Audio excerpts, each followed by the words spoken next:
Have you ever been the person everyone calls when things fall apart, but nobody thinks to check on you? That's not a coincidence. Psychology says it was trained into you long before you had a choice. Here's the real psychology behind people who are always the strong one. 1. They were parentified early. Psychologists use the term parentification to describe children who took on emotional or practical responsibilities before their brain was ready. They learned to stay calm, fix problems, and manage situations. But in doing that, they also learned one dangerous lesson. Their feelings come last. They weren't born strong. They became strong because someone had to be. 2. They stopped asking for help.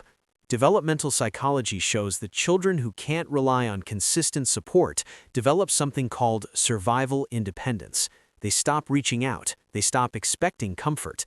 They figure it out alone, not because they want to, but because experience taught them that asking doesn't always get answered. As adults, they appear composed and capable. Internally, they find it almost impossible to trust support that feels temporary. 3. They grew up unevenly.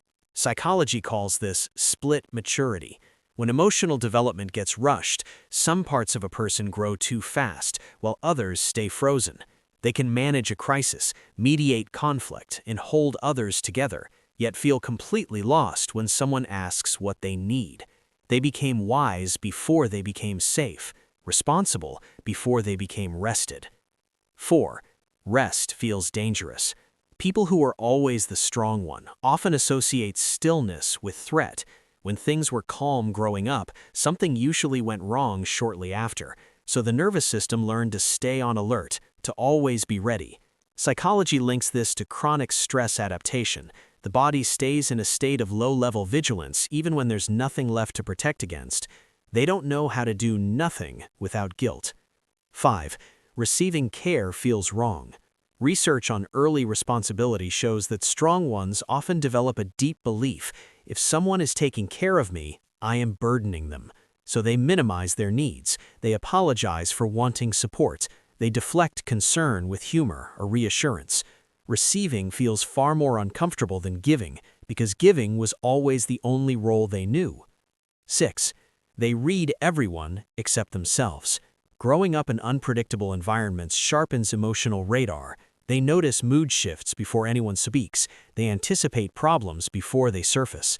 But psychology shows they use that same awareness to protect themselves, staying one step back from full vulnerability. They know exactly what it costs to care without armor. If this is you, psychology doesn't call you broken. It says your nervous system adapted to pressure before it ever learned to rest. And healing doesn't mean becoming weak.